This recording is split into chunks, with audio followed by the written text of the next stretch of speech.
All right, we are back, and we can barely hear the music, so I would just stop playing it. Hey, I want to hear my STATE, brother. Hey, I'm from a remote location, the great city of Tampa, Florida. There you go. All right, Woo! let's turn down the racket. Woo! Well, I love the everyone, racket. welcome back to another episode of Seminoles Sideline 365. We're coming to you live on Wednesday, March 30th. Here in the evening. So thanks again for everyone for joining us. We're excited to talk through some fun topics tonight, including the offensive line preview for the 2022 season. But before we get into that, any news, notes? How's it going on your end, Bruce? News or notes the whole day, the whole week's been news and notes, KB. I'm down here at a remote location in the great city of Tampa, Florida, okay? And I've been out on the beach, Reddington Beach, yesterday. What a beautiful day. So if you haven't been down this way, get down here to Tampa Bay, Florida. And if you need to get hooked up with an Airbnb, let me know. I have people, okay? I have people. Hey, okay, before we kick off, there was a challenge made by me on Twitter today. On Twitter, our Twitter account, Seminole Sideline 365. I've seen these videos, Coach Mike outrunning Robert Cooper, okay? I've seen 2 or 3 times. They're running 50 yards, 100 yards, whatever. I put out to them, and on Twitter, I will do a run. I will run 50 yards against Coach Mike and Big Coop, and I will beat both of them. And if I don't beat both of them, I will put in $100 a piece charity to a local community of their choice. Local charity in the community of Tallahassee, their choice, $100 each for that if I don't beat either one of them. How about that? And I have not heard back. I will be in town there April the 8th and the 9th, going to the spring game, already booked. I told them, your place, you pick the place, you pick the time, I bring my running shoes, and we got it on, brother. We got it on. So let's see if we hear back from them. But that time and place is theirs. I'll be there. All right. Well, you may have to offer a little bit more than $100, but we'll see if they How much? respond. Let them name it. $1,000. Let them name the price.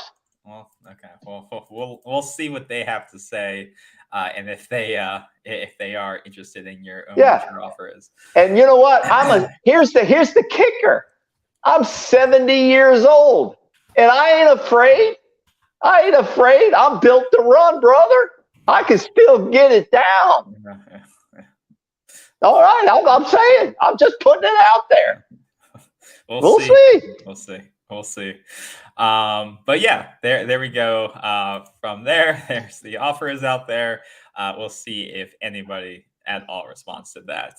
And I will add this: anybody 300 pounds and up can join the race, and I'll put 100 against any 300 pounder that beats me. There you go. Sweeten the deal. There you go. All right, charity. Nobody can lose that. We're giving it to charity. All right, I'm waiting for their answer. All right, well, we'll keep everyone updated if we do get an answer on that. And if so, we will record the results in a couple of weeks. That's right.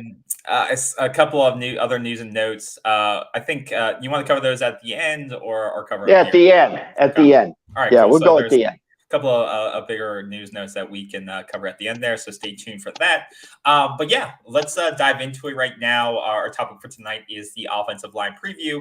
It's something that I think has been one of the biggest topics of Florida State football since Jimbo Fisher left, and through the Willie Taggart era has been kind of the decline of the offensive line since Florida State was relevant, and it's because they haven't been able to protect the quarterback, from DeAndre Francois getting destroyed to James Blackman getting destroyed, It's kind of been carried on from every quarterback with no protection.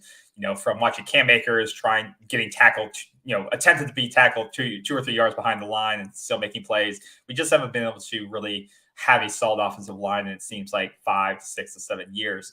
But we have seen strides. I think over the last 2 years, they finally have started to make it a priority of bringing in players who can contribute. The transfer portal has absolutely made it able for them to plug holes quicker while bringing in those kind of more suitable recruits who need time to develop. Because offensive line is a position where you rarely can get a guy that can contribute year one. So if you're not recruiting effectively years and years and years ahead of time, you are going to see diminishing returns for years to come. So it's so important that you invest in that position over time, because then you'll see the fruits of that 2 to 3 to 4 years down the line when they come, when they build up, they get size on, they're in the program. So, I'll let you kick off with your opinion, Bruce. Let's go through the roster. I think the big thing we want to talk about are, who are the top 5 to 7 you see starters on the team. What is that offensive line starting package going to look like? And then we can talk about some of the newcomers that we brought in, because Alex Atkins had a great recruiting cycle here. One of the best offensive line recruiting classes we've seen from the last 5 to 10 years. So let's dig into it. Well, first we need to identify who we lost, and nobody's in the caliber of Keir Thomas or Jermaine Johnson. Now that's on the defensive side, but departures were Jalen Gross, Ira Henry, Davian Johnson, and Devontae Love Taylor. Now the only ones that really I saw on the field a lot from a fan perspective was Davian and Devontae. And I think Devontae was the guy that had played the most. Davian played a lot, but they were not they were average or below average for us in their performance. And this is no slight to those kids. I think they busted their butt. I think they tried the best they could, and they got the maximum out of their abilities. Now, returning, the first guy I want to talk about as a returner is Robert Scott. I think big things are expected out of Robert Scott. He has a lot of game experience now. He's a redshirt sophomore. He has 18 starts under his belt, so he's ready to play. This guy is, and if he can stay healthy, I think he is going to be showing some maximum potential for the next level here. But this is a key year for him. Now, the question is, for all of these offensive linemen that we're talking about, is where are they going to play? What they played last season doesn't mean where they're going to play this season. I think Coach Atkins is the offensive coordinator and the offensive line coach. He's the guy trying to make the puzzle work. So don't expect, if you saw him on one side of the line last year, doesn't mean they're going to be there this year. This guy's got solid game experience, and he's been in the system 2 or 3 years now. So this is the key year for him. He's got to stay healthy and his best at run blocking, but we're going to need him to hold that pocket steady as well. So he's one of my top guys coming back this year. It should be a solid left tackle. I see him playing left tackle most of the season. Mm-hmm.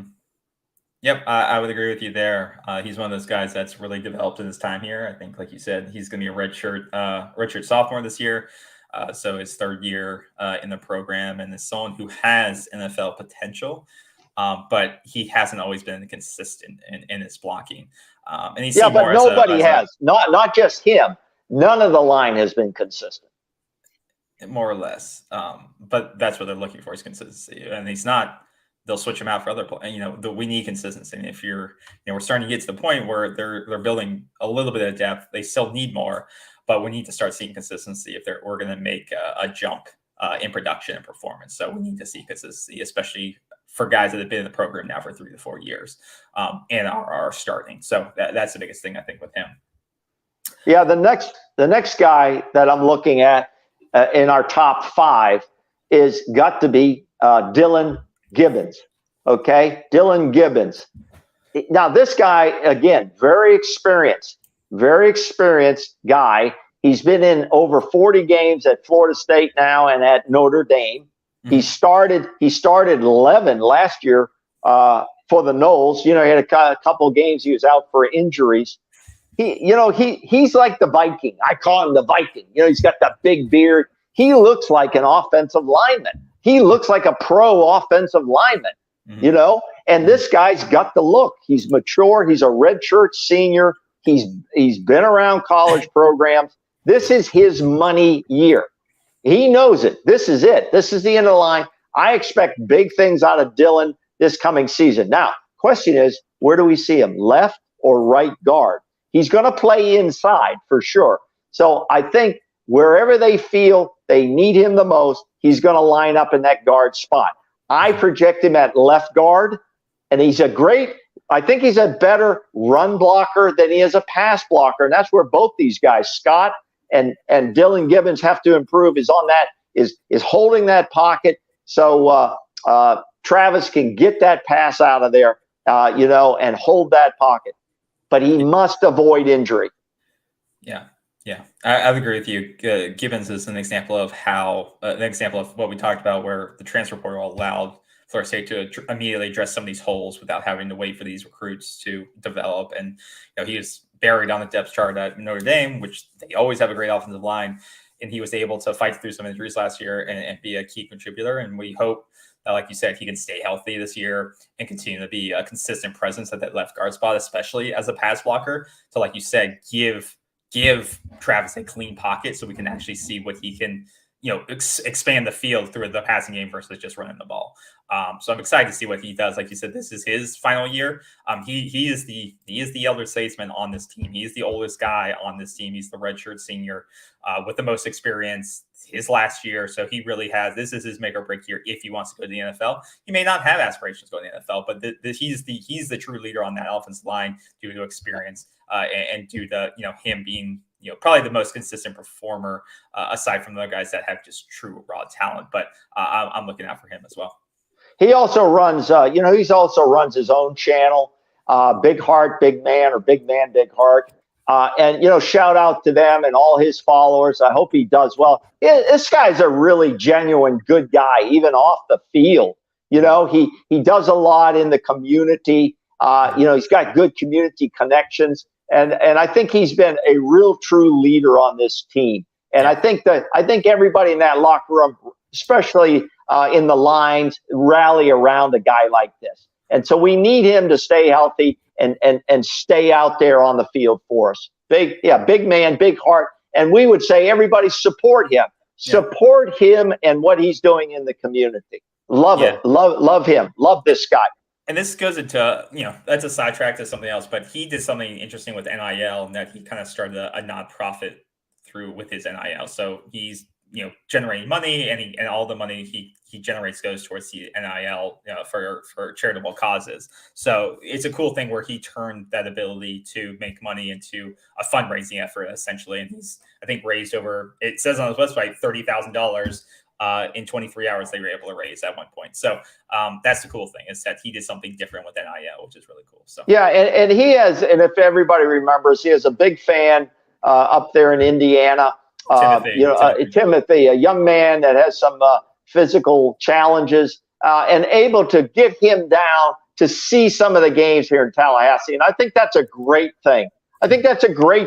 Because we often forget it's all about football. What is it? It isn't all about football. It's about things like that in the community as well. So, Dylan, best of luck to you this season. We'll be following you closely.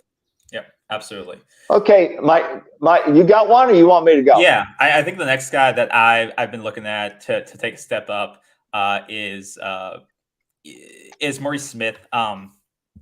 He's interesting just because he's one of those guys that has, he's really got to get his body right. He's had durability issues. I think he had lost some weight. He's always been known, like, he's one of these guys that they thought had NFL potential, but he's losing the weight because NFL offensive lines are actually getting smaller. And he's playing at that center position, I believe. So it's one of those guys that has kind of been looked at as someone who could start. He's been in the program now for 3 years, going into 3 years, and one of those people that struggled towards the end of the season, and you're kind of left wondering, is this somebody that could start into this starting lineup or not, or does one of these transfers that we'll talk about take his position? So, as one of the third-year guys, is he someone that just loses out, decides to transfer out just because he doesn't see a consistent role for himself, or does he see someone that really develops in the spring and the fall and gets to be a consistent contributor on the line? Yeah, I think Maurice Smith is a guy that can make a contribution here. Linemen go down and they go down quickly. So Maurice Smith is he's a redshirt sophomore. I think he's got another couple years. If he will dedicate himself to the next couple of seasons, I think he has a shot at going to the league. I really do. He's been pushed around. That's the tag on him. He's a little soft. He gets pushed around. As you said, his body's not right. Well, and I'm not so sure if the NFL wants smaller guys. I think they want big guys who can move, big guys who are quick on their feet and can get outside and pull and block. That's one of the things. Get out of your own way. So whether he can do that or not, I think he's got 2 years to prove it. He's going to see a lot of field action. The question is, where is he going to play? Now, last year he played center. Yeah. I think he will be the backup center to the player we're going to talk about in a minute that came out of the portal. But I think he could also find himself inside playing a guard spot. But I expect to see him on the field quite a bit because of just normal injuries.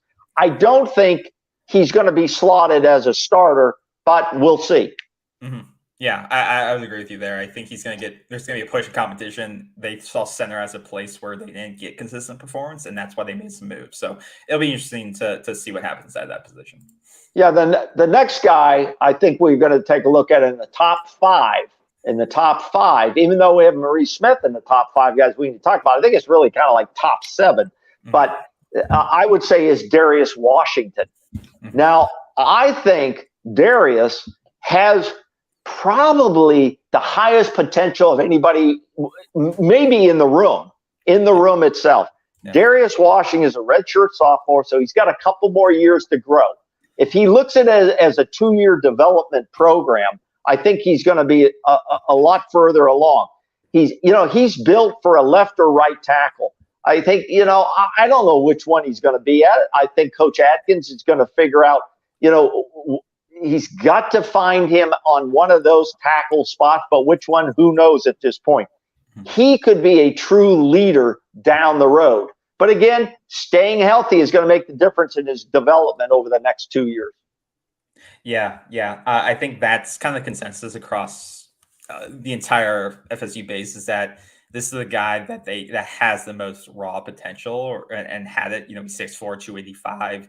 He's a big physical dude, and he has all the tools to do it at this level as well as the next level. It's whether or not he can kind of put all the tools together. And if he fits into a proper spot. I think there on this line, there's just been a lot of rotations of finding the right lineup. Some guy goes down, they rotate him in. So there's been a lot of moving guys around.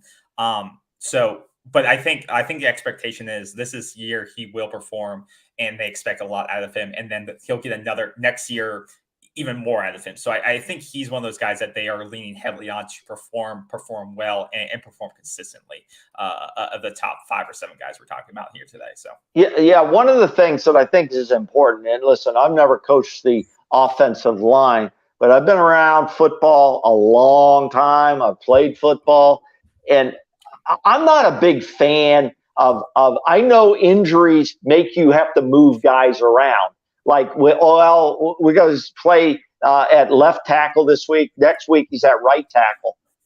There's a difference. I'd rather develop guys to come in behind those guys if possible, because it's hard for a guy to change those positions at this level of football. And so I think it hurts their performance, but I know you need a guy. If the guy's really good, you need him in the lineup someplace. But for any of these guys, to keep moving them around in the puzzle is never helpful to their performance or the performance of the line overall. Yeah, I think it's an issue that's really hindered Florida State is that they just didn't have depth. So they had to, like you said, force a talented player to move positions just to cover that gap, or it was a steep drop off to what they had available. So I think that's what you said. We'll talk about. They brought in a heavy class the last few years of recruits who can then hopefully develop into building depth and raising the floor of this room. So, but that's a good point. Next guy up in my top 5 that I want to talk about is the transfer, and that's Caden Lyles. Yes. This guy is a redshirt senior. This is a money, just like Gibbons, this is a money year for him. And I think he has the mentality that he wants to go to the next level. He's put in a lot of time in college football. He's a transfer in from Wisconsin. He's likely going to take the center spot from Maurice Smith. I think if he doesn't take that spot, then he was probably a bust. Even though I think he'll be a valuable contributor this year. But I see him at center. He's very experienced. He's very solid as a run block guy, and I think he can hold that middle. And that's going to be very important. Yeah, I think to add a little bit to that, I think, yeah, they expect him to be that center people mover. Comes from a Wisconsin program that seems to just always turn out great offensive linemen. Once again, it seems like a Dylan Gibbons situation. He was kind of a little bit buried on the depth chart, may have been losing his position a little bit, but got some meaningful snaps. And so he comes to this program that is desperate for depth. And I think he will have Dylan type, if he stays healthy. There is some potentially he got injured during the spring scrimmage, but I don't think it was serious. But if he can stay healthy, I think he will once again add a consistency. He's not going to go all ACC, center, but he will add a layer of just consistency and trust on that line that, okay, he's going to hold his block for X amount of time, and that's what we're looking for. It's just consistent performance week after week. And I think that's what you'll get out of him if he can stay healthy. Well, he appeared in like 34, 35 games at Wisconsin. Yeah. And he started like 16 or something over his career there. And Wisconsin, as you said, they're known to run the ball. They had some really good running backs there. And so he knows how to line block, or he wouldn't have been in those games. That's for sure. He is going to be a major contributor to this offensive line. Period. Period. No matter where he is, but projected definitely at center. Yeah. Now, the next guy of the top 7 is Bless Harris. Now, Bless Harris is a transfer from Lamar. Now, Lamar is not in, obviously, a Power 5 type situation, and he's going to be a big question mark of what he brings to the table. I'm not hearing a whole bunch about him so far from the spring practices. His name's thrown out there a little now and then, but I think that he has experience over some other guys that are in the program that haven't even played a snap in a regular season game. So I think Bliss Harris he's a redshirt junior, so he's been around some college ball, even though at a smaller level. I think he could be a contributor, but it's an unknown right now. Yeah, I think I don't have too much to add to that. I think there's just been some people, different sites have said different things about Bless Harris. But I think the biggest thing, like you said about them, is that these are game-tested guys. These are, between him and Lyles, these are guys that have been in games. They have a lot of experience behind their belts versus other guys, the younger guys on FSU, who are competing for time that don't have that experience. They've been developing. They've been trying to put on weight or getting their bodies right. So I think that is one of the – and just like when they brought Devontae Taylor in from FIU, he wasn't the greatest lineman, but he was highly regarded. But he had that experience. Whether it was at FIU, kind of, not the same, but similar. You're at a bad program playing well, and so I think with Bless Harris, it's you're not expecting him to come in and start moving guys across the field, but it's just that bringing a consistent presence, bringing depth to that room, and maybe you swing him around in different positions if a guy goes down, or maybe he can give you some high-level play from time to time. It's just you want some consistency, and I think that's what he can potentially give you. I see him more as he was brought in to add depth and backup role, just as you said there. Yeah. Now, those are the top 7 guys that I think are going to have to come together. And obviously, one thing on Bliss Harris, he wouldn't be here if Coach Atkins didn't think he had potential. Okay? He would not be here. So this is a Coach Atkins pick, but I think he was picked for the depth role. Now, you've got 7 other guys that have been brought in basically as recruits. Either they're new freshmen or they've been on the roster a little bit. I'm not going to go into in depth on any of them, but the guy that kind of stands out that needs to start to make his move is Thomas Schrader. Now, Schrader looked like he's had some snaps in games. He played some center. He's potential as a backup center as well. But you've got other guys, Rod Orr, Lloyd Willis, Zane Herring, Bryson Estes, Kenyatta Charlton, Daltrey Richardson, which they're high on Charlton and Richardson. So you've got, and there's a couple other guys I didn't even mention. Julian Amala, Jalen Early. There's the room is full. The room is full.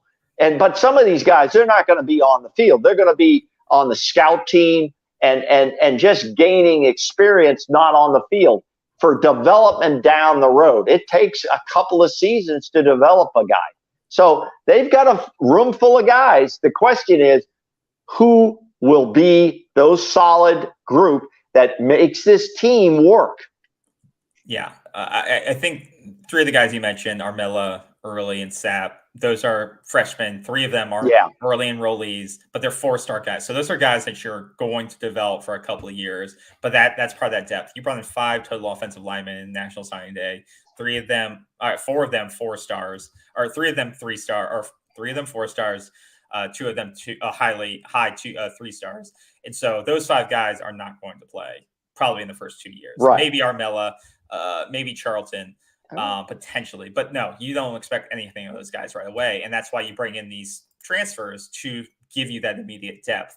Guys like you mentioned, with Schrader and Herring and the States, those are younger guys. Not Schrader, but Zane Herring and Bryson are guys that you probably don't expect to contribute this year. They do need some more development, but if something bad were to happen, you brought them in before, they've been in the program a year or so, they potentially could fill in and it looks like they could contribute at some point in the season. But guys like Lloyd Willis, that's a player that I think he's a redshirt sophomore as well. That's a guy that I think, and that, I've heard from Mike Norvell and stuff like that they believe he was one of those raw guys that came out of high school that's super athletic that just need to be developed to make an impact on the line. They believe that potentially he's 12 months away from doing that, but he may have to fill in that slot. So you have a bunch of these guys that don't have any or very little game experience, but they're freshman, sophomore, redshirt sophomores that may need to step in if any of these guys get hurt. But you have that depth now. So you have depth with not a lot of game experience. So I think that's why, just to wrap this up, it's important, and I think it's the staff's priority, is to get one more offensive line transfer in. And I think you're starting to see a little bit more trickle the transfer portal to take on. You're seeing Florida State lost a player this week. A bunch of, as we're getting close to the spring game, there's going to be a lot more guys that are jumping into the portal again. We saw kind of a break over the last, in February or late February and then early March, but now it's starting to pick up again as we get into the end of spring football here in a couple of weeks. So I think they're prioritizing one more offensive lineman who can be serviceable. You're not going to get a starter, most likely, but you're going to get someone who can be like a Bless Harris or like a Lyles, who's looking for consistent snaps or rotation at a high level still. And I think that's what they'll get, so that you don't have to throw a Bryson in or a Herring in to play for you right away. They still need a year of development. So I don't think you're going to see any of our offensive linemen jumping into the portal, because the ones who would jump in who aren't playing haven't played, and there's no video on it. So that would be a disaster. I understand. And I don't disagree with that. As they try to build depth, you build depth with experience.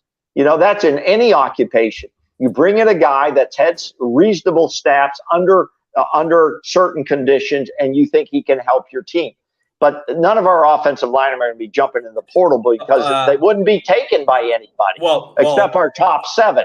Okay. No, not necessarily. So I can see Who? like a Who? guy like Schrader because that center position is very highly contested I right now, disagree. and Yeah, they're bringing in guys because they don't believe Schrader's ready yet. He's a redshirt sophomore. He could go down to a lower. He could in the MAC or well, some yeah. I smaller mean, conference and probably see some playing time is potentially. that what he wants to do? He wants to go down to Lamar, or he wants to drop May down say Lamar, but to James Madison, or he wants to drop down to Old Dominion. Where would he drop down to? to one of these smaller Where? conferences in FBS. Play at FIU. Play at FAU.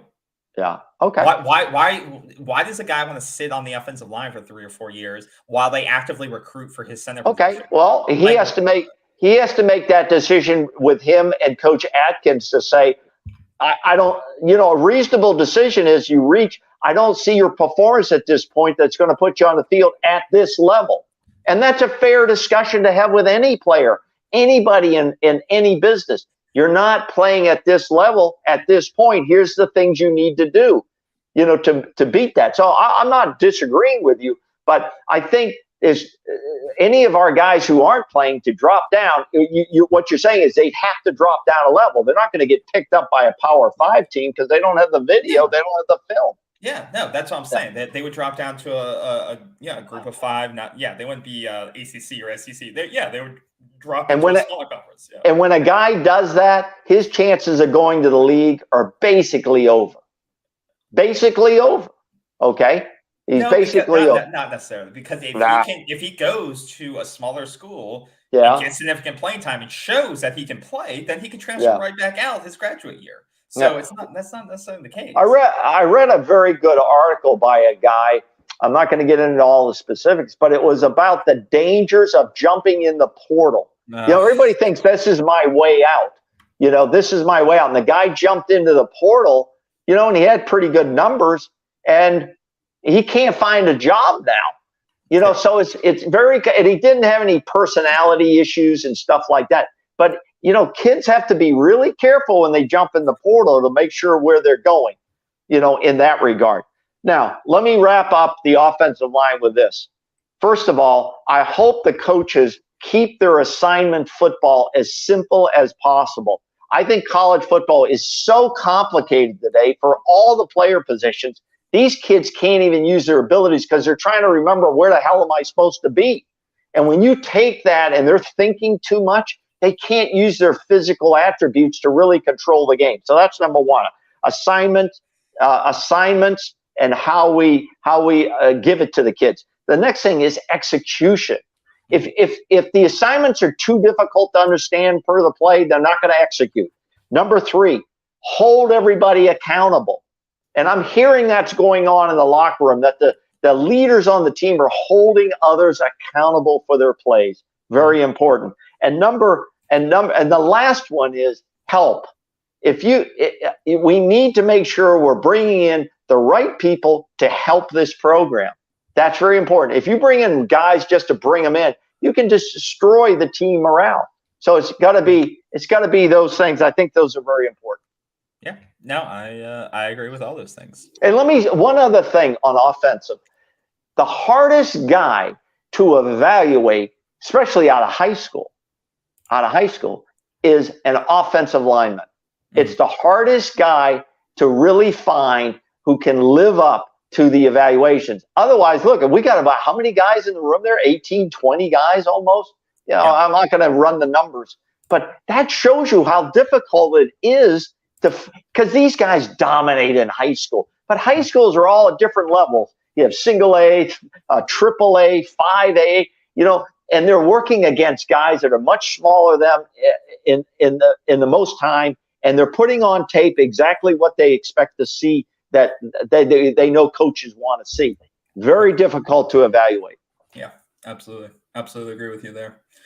So I think that wraps it up. Like I said before, this is a critical position. I think they'll still be looking for one offensive line transfer to come in, and we'll see. We'll monitor some names as they go into the portal over the next couple of weeks, pre and post spring game. And but I think the positive thing is that Alex Atkins has really started to prioritize, obviously, the offensive line, and potentially this year it has the potential to be one of the better offensive lines that Florida State has had in the past 4, 5, 6, 7 years. Even though it's not going to be dominant, it's going to be more stable and consistent. And that's what we're looking for, is consistent performance week in, week out, no dumb penalties, consistent blocking so that Jordan has time. There's holes for the running backs, and you can actually operate your offense how you want to do it, and not have to run gimmicks or cut down the playbook because you have deficiency. So I think, I think that's right. I agree with everything you just said, and I think Alex Atkins is the guy. I think he's a decent, good recruiter. They say he's a great recruiter, and you need stability there. You need to keep a guy in your program long enough to develop these guys over 2, 3, 4 years. That's what it's going to take to bring this program back to where everybody wants it to be. Yeah. So Wendy Lakowitz, can you get my kid recruited for the offensive line? Well, it depends. It depends. If you've got film on him, then I would send it to whatever level coaching staff you think it should. You can send it to us. We'll take a look at it, and we won't sugarcoat it. We don't want to hurt your feelings up. Okay, we got some odds and ends. Some odds and ends, KB. It's pretty active out there. First of all, let's talk about the we lost a pretty good coach. I think it was today. Yesterday. Yesterday. And that's head coach of the women's soccer team. And that's Mark Krikorian. Yep. Now, for those of you who don't follow women's sports at Florida State, I think it's a mistake. And I know, that's not the money sport. I get that. Okay. But you know what? They deserve credit too. They deserve credit. They work just as hard as anybody else. So this guy, head coach, steps down. Surprising. It was out of the blue. Nobody knew. And this guy's won 3 national titles. He built the program. He's been there over 17 years. He steps aside. Now, we're not going to here to start rumors of why, but there's more to this story to come, and we're going to stay on top of that. But we wish him well. Now, I don't know. Could it be a money issue? It's not a money issue. That is not a money issue, and I've confirmed that they offered him a ton of money, and he said it wasn't a money issue. He said it wasn't a money issue. They've confirmed that they offered him a lucrative extension, and he turned it down. So okay, well, maybe he needs a new challenge. We don't know. We're not going to speculate. We're not into speculation, but we wish him well. He's done a hell of a job with his team. It's going to be a tough role to step into. That's number one. Okay, the next thing is another coach, and that's we got a new head coach of our women's basketball team. We knew this was coming, and I think it's a great pick, and that's Brooke Wyckoff.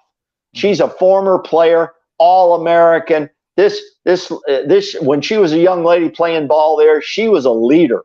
And she's been a longtime assistant to Coach Sue, and she deserved the job. They gave the person the right job, and we're going to fully support her moving forward. I sent her out a tweet today, and it was great and an honor to do that. And we wish her well. Yep. A couple of guys go into the portal. One was Corey Wren. Okay, mainly a special teams guy, running back. He couldn't get up the depth chart. I think he's an excellent player, but he went into the portal. We wish him well. I'm not sure where he's going to end up, but I think he's a good player. I think he just didn't fit in here. Yeah. I don't think he had a chance to fit in well. You know, he could be a specialty player. His hands are on the issue. Yeah. He may have to step down a level to really get playing time, but we'll see. Yeah. And then basketball player went into the portal. Wyatt Wilkes. Wyatt's been in the program a long time. He's not going to come back for his final year. I never thought Wyatt lived up to any potential, whatever that was. And so he's decided to move on. There was one other guy left the program today, a 7'2", what's his name? Once again, a guy that he was with the team for 4 months and he's transferring. No offense, but both these guys combined average 4 points per game. Yeah. I mean, you're not missing anything. Good on Wyatt, he'll go, but you're losing 4 points per game. These guys, the guys that are leaving, it's good because you have open spots for transfers. Well, I think so. I think you're right, KB. They weren't going to bring much to this team, and the men's basketball needs a major rebuild. I think the women's basketball a little bit more of a reload, but the men's basketball needs a whole new makeover. You're going to see a lot of new names coming in, and there's a couple of guys, experienced guys that may come back. So we'll see. I think it's Osborne and Polite. Now, Polite seems like he's been here forever, but he may get, they might both get red shirts on medical and could possibly come back. But I think Polite has played too many games this year to make that happen. So we'll see. Yeah. That's my odds and ends. A lot of stuff going on. But I will be there for the spring game. And maybe we can hook up and do a little live there near the stadium someplace. Maybe. One thing that we want to confirm is that Florida State did just land a new recruit in basketball. And I think we may have talked about this on our previous show. They got the kid out of Brown. His name is... His name's Jalen Gainey. So I did talk about him. Yeah. He's known top 25 defender in the country. He's 6'9", so he's not this big 7-footer that you hate. But he's no, I'm not against 7-footers. I'm against 7-footers who sit on the bench and block 2 shots and get no points. You can't have 3 or 4 of those guys sitting around. It makes no sense to me. No, I think this will be this is going to be a really good addition. At this point in time, there's still a lot of people that enter the transfer portal, but he was one of the most top transfers that was available at the moment, just because he has that mixture of defense as well as known for being an elite defender. We know that Leonard Hamilton seeks that in his players, and you get the guy that has great experience. So I think he was Defensive Player of the Year for the Ivy League. Once again, it's a step down for them. Got a little bit of a clip here just to see what he's got, and I'll share that here so we can take a look at him. And while you're putting that up, I think my main concern with him is, can he score? This team needs some scoring. He needed a little dunk there. Reach, throw down to the alley-oop. He's athletic, 6'9". Brandon Anderson. Yeah, I would. Yeah, that arm length. I would rather have a guy like this that can play some different roles for me than the 7-footer who just doesn't do anything, And I think that's the thing. Coach Ham has this reputation. Well, he always has these big guys. Yeah, but if they're not producing, it looks kind of like a bad choice. Yeah. So that's some kind of late breaking news there. Is that he is signed, or he will be coming to Florida State, which is good. So that they're starting to fill some of these holes. And I think you'll see it'll be interesting how they decide to fill these holes with more athletic big men like this, focused on defense. But I mean, you may see, another 1 or 2 people transfer out, and it'll be interesting. Then, you never know if Wilkes and this kid who's been here for 4 months, if they were kind of told more like, we're going to do a reset here and go find spot somewhere else because you're not going to be playing next year. Or, you never know with the portal how these things are approached with players. Because I don't see Wilkes or this kid who just announced today. They weren't major contributors on this team. Yeah, exactly. And they're not going to get, I don't see them getting spots at higher, this level of school. So, I think a switch in strategy, but I don't know if Coach Ham is going to do it. These big guys and shooting 3-point shots. To me, that's not overall winning strategy, but he's a good coach. Coach Ham been around a long time. He's won a lot of games. But he's got a major rebuild, and we'll see what next year brings. Yep. I think those are the biggest news stories as of right now. Of course, we'll keep you posted on anything else that comes out recently. Any other? No. Women's softball team still on fire, and the men's baseball team holding their own. They lost a tough game to the University of Florida the other day, but both groups having pretty good seasons so far. Awesome. All right. Well, we'll go ahead and leave it there then. Got a lot of good information in today. As always, we'll keep you updated if there's any breaking news or anything big. And then, Well, we'll look forward to touching base on some news probably this weekend, if not next week, as things start to wrap up closer to the spring game for Florida State football. As always, it's been great, and we'll leave it there. Thanks a lot, everyone. Okay, bye-bye. Take care. Bye.